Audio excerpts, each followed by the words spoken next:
Hello friends and welcome back to my YouTube channel. মই আছো বৰ্তমান হায়দৰাবাদত আৰু মই এতিয়া অলপ এনে ওলাই আহিছিলো ভাবিছো ব্লগ এটাকে বনাই দিও সো বনাই দিলো সো আহক ব্লগটো আৰম্ভ কৰো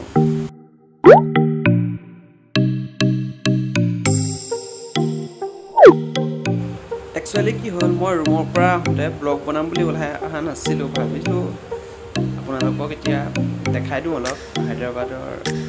জায়গাবোৰ কেনেকুৱা ঠাইবোৰ কেনেকুৱা সো আহক ভিডিওটো চাই থাকক মই মানে কি আপোনালোকক আজি এই জায়গাবোৰহে দেখাম মই আজি ফেচটো নেদেখাম নেক্সট ব্লগটোত আপোনালোকক মই ফেচ দেখাম বাৰু ইয়াৰ ৰাস্তা চাওক না কেনেকুৱা আমাৰ অসমত হ'ব লাগিছিল এনেকুৱা ৰাস্তা কি মজা লাগিলে দেখিবলৈ সো ভিডিওটো চাই থাকক ভিডিওটো স্কিপ নকৰিব শেষলৈকে চাব আৰু যদি নতুনকৈ আহিছে চেনেলটো সাবস্ক্ৰাইব কৰিব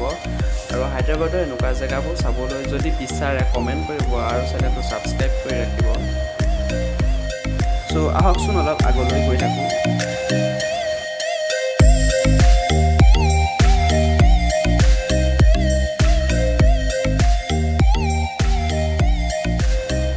ইয়াত ঘৰ চাওক না কেনেকুৱা কি ঘৰ বনাইছে এইবিলাক কৈছো নহয়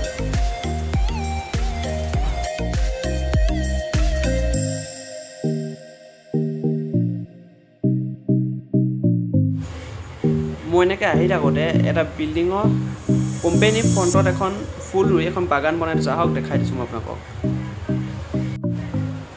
চাওক না কি মজা লাগিছে ইয়াৰ মাজত ৰৈ এখন ফটো উঠিলে কেনেকুৱা লাগিব বাৰু কমেন্ট কৰি জনাব গোটেই এখন একদম ফুলনি মানে বাগিচা মানে ফুলনিয়া আপোনালোকে ভাবিছে নি ভিডিওটো মই কেতিয়া শ্বুট কৰিছোঁ এইটো আবেলি মানে আমাৰ অসমত এতিয়া সন্ধ্যা হ'ল 6টা বাজিছে ইয়াতো 6টা বাজিছে ইয়াত কিন্তু পোহৰ হৈয়ে আছে দেখিছে কিমান মজা লাগিছে সো আজিলে হ'ব আৰু এতিয়া অটোত উঠো আৰু ৰুমলৈ যাওঁ গো হায়দৰাবাদৰ মই সকলোবোৰ ঠাই দেখুৱাবলৈ আপোনালোকক চেষ্টা কৰিম যদি চাবলৈ বিচাৰে চেনেলটো সাবস্ক্ৰাইব কৰি থ'ব আৰু সাবস্ক্ৰাইব কৰি কাষত যিটো বেল আইকন পাব সেইটো প্ৰেছ কৰি নটিফিকেশ্যনটো অল কৰি থ'ব এতিয়ালৈ